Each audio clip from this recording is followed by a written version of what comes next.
شروع اللہ کا نام لے کر جو بڑا مہربان نہایت رحم والا ہے۔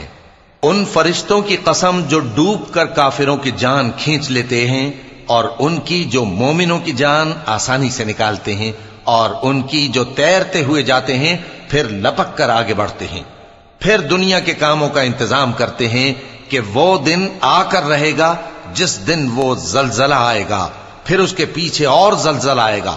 اس دن لوگوں کے دل خوف زدہ ہوں گے اور آنکھیں جھکی ہوئی۔ کافر کہتے ہیں کیا ہم الٹے پاؤں پھر لوٹیں گے؟ بھلا جب ہم کھوکھلی ہڈیاں ہو جائیں گے تو پھر زندہ کیے جائیں گے؟ کہتے ہیں کہ یہ لوٹنا تو سراسر نقصان کا لوٹنا ہوگا۔ تو بس وہ ایک ڈانٹ ہوگی، اس وقت وہ سب میدان حشر میں آ جمع ہوں گے۔ بھلا تم کو موسیٰ کی حکایت پہنچی ہے جب ان کے پروردگار نے ان کو پاک میدان یعنی طویٰ میں پکارا اور حکم دیا کہ فرعون کے پاس جاؤ کہ وہ سرکش ہو رہا ہے، پھر اس سے کہو کہ کیا تو چاہتا ہے کہ پاک ہو جائے اور میں تجھے تیرے پروردگار کا رستہ بتاؤں تاکہ تجھ کو خوف پیدا ہو؟ غرض انہوں نے اس کو بہت بڑی نشانی دکھائی مگر اس نے جھٹلایا اور نہ مانا، پھر لوٹ گیا اور تدبیریں کرنے لگا۔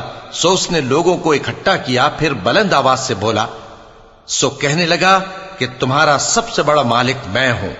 تو اللہ نے اس کو دنیا اور آخرت دونوں کے عذاب میں پکڑ لیا۔ جو شخص اللہ سے ڈر رکھتا ہے اس کے لیے اس قصے میں عبرت ہے۔ بھلا تمہارا بنانا مشکل ہے یا آسمان کا؟ اللہ نے اس کو بنایا، اس کی چھت کو اونچا کیا، پھر اسے برابر کر دیا، اور اسی نے رات تاریک بنائی اور دن کو دھوپ نکالی، اور اس کے بعد زمین کو پھیلا دیا۔ اسی نے زمین میں سے اس کا پانی نکالا اور چارہ اگایا اور اس پر پہاڑوں کا بوجھ رکھ دیا۔ یہ سب کچھ تمہارے اور تمہارے مویشیوں کے فائدے کے لیے کیا۔ پھر جب وہ بہت بڑی آفت آئے گی اس دن انسان جو محنت وہ کرتا رہا یاد کرے گا، اور دوزخ دیکھنے والے کے سامنے لا کر رکھ دی جائے گی۔ اب جس نے سرکشی کی اور دنیا کی زندگی کو مقدم رکھا تو اس کا ٹھکانہ دوزخ ہی ہے۔ اور جو اپنے پروردگار کے سامنے کھڑے ہونے سے ڈرتا اور نفس کو بیجا خواہشوں سے روکتا رہا تو اس کا ٹھکانہ بہشت ہی ہے۔ اے پیغمبر صلی اللہ علیہ وآلہ وسلم، لوگ تم سے قیامت کے بارے میں پوچھتے ہیں کہ اس کی آمد کب ہے، سو تم اس کے ذکر کی طرف سے کس فکر میں ہو؟ اس کا منتہا یعنی واقع ہونے کا وقت تمہارے پروردگار ہی کو معلوم ہے۔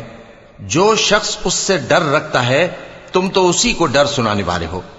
جب وہ اس کو دیکھیں گے تو ایسا خیال کریں گے کہ گویا دنیا میں صرف ایک شام یا ایک صبح رہے تھے۔